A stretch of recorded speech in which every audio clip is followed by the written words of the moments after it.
నమస్తే అండి. Welcome to Telugu desk. Uttarandhra అభివృద్ధి మలుపు తిరిగే అద్భుత ఘట్టం ఆవిష్కృతమైంది.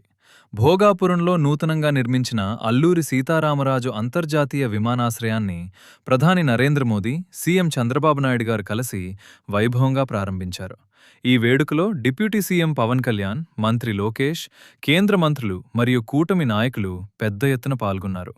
ప్రారంభోత్సవం అనంతరం ప్రధాని మోదీ ఓపెన్ టాప్ జీపులో వెళ్తూ గిరిజన కళాకారులు ప్రదర్శించిన సాంప్రదాయ తింసా నృత్యాన్ని ఎంతో ఆసక్తిగా తిలకించారు.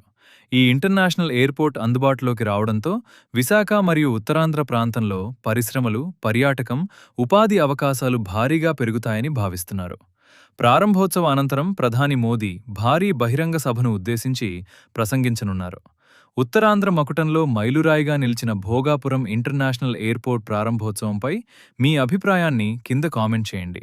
ఇలాంటి మరిన్ని అప్డేట్స్ కోసం తెలుగు డెస్క్ ఛానల్ని సబ్స్క్రైబ్ చేసుకోండి. Thank you.